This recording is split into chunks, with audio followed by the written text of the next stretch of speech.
வணக்கம் நண்பர்களே, விஜயபிரயாக் பேசுகிறேன். பிஸ்னஸில் அல்லது பர்சனல் லைஃப்பில் ஜெயிக்கணும்னா 3 விஷயங்கள் தேவை நான் சொல்வேன். ஒன்று சென்ஸ், இன்னொன்று மெச்சூரிட்டி, இன்னொன்று உளவியல் சைக்காலஜி. இது 3 வச்சு தான் நீங்கள் எல்லாத்தையுமே அணுகணும்.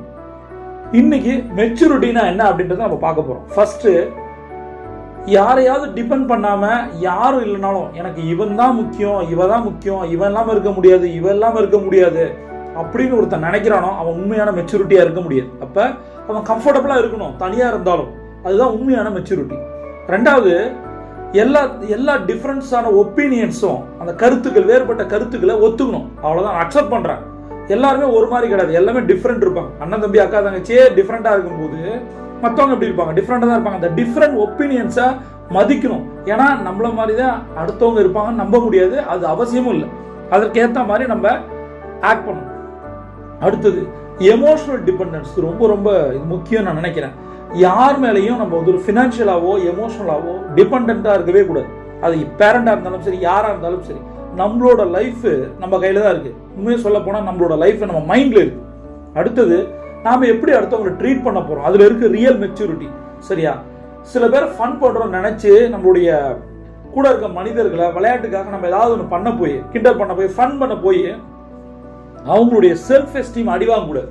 அது இல்லை மெச்சூரிட்டி. சரியா? எல்லாரும் ஒன்று தான். அடுத்தவங்களை சந்தோஷப்படுத்துறதுக்காக கூட இருக்கவங்களை இந்த மாதிரி ஃபன் பண்ணுறது ரொம்ப இம்மெச்சூர். அடுத்தது, ரெஸ்பான்சிபிலிட்டி. இது ரொம்ப ரொம்ப முக்கியம் நினைக்கிறேன்.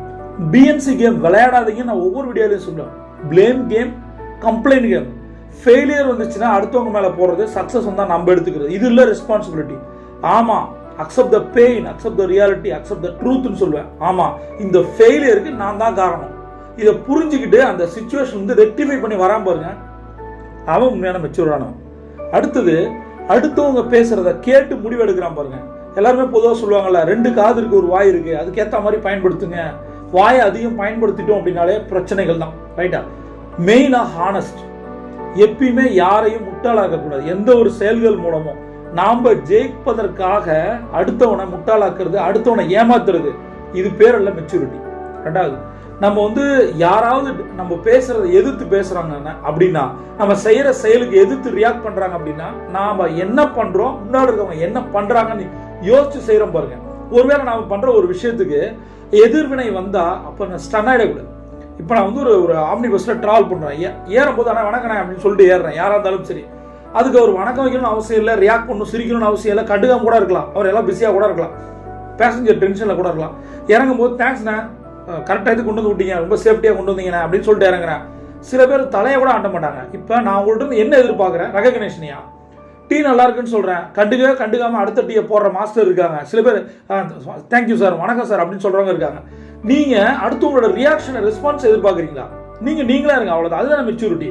அதனால நான் ஒரு விஷயம் சொல்றேன் அப்படின்னா, முன்னாடி எப்படி எதிர்வினை ஆட்டுறாங்கன்னு யோசிச்சு நம்ம பேசணும். அப்படி அவங்க நெகட்டிவா பேசினாலோ எதிர்வினை ஆட்டினாலோ அதை பத்தி நம்ம கவலைப்படக்கூடாது.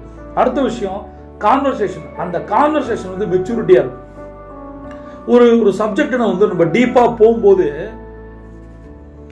நாம பேசுறதுதான் கரெக்ட் அப்படின்னு எந்த ஒரு புத்திசாலியோ ஒரு மெச்சூரான பர்சனோ பேச மாட்டான். அவன் தெரிஞ்சுக்குவான். அந்த கான்வர்சேஷன், அந்த ஒரு ஆர்குமெண்ட்ல கூட பொதுவா ஒரு கருத்து நம்ம பேசும்போது, முன்னாடி இருக்கவங்க சொல்லும் போது அதுல இருந்து நம்ம என்ன எடுத்துக்கலாம்னு யோசிக்கிறான் பாருங்க. அதை வைத்து வாழ்க்கையை பயன்படுத்திக்கிறதோ காசாக்குறதோ பண்றான் பாருங்க, அவன் தான் புத்திசாலி. அடுத்தது, எப்ப இவனோ இவளோ நமக்கு தகுதியானவங்க இல்லை, இவங்க சரியானவங்க இல்லைன்னு நினைக்கிறோமோ அப்போ அவங்க போயிட்டாங்களோ, அவங்களால அஃபெக்ட் ஆகாம இருக்கான் பாருங்க, அதுதான் மெச்சூரிட்டி. தெரிஞ்சிருச்சு இல்ல, இவனோ இவ்வளோ நமக்கு செட் ஆகாது, இவ அப்படி கிடையாது அப்படின்னு நினைச்சு அவன் போயிட்டா இல்ல, அதை பத்தி நினைச்சு கவலைப்படுறவன் உண்மையான ஒரு மெச்சூரிட்டியான இருக்க முடியுமா?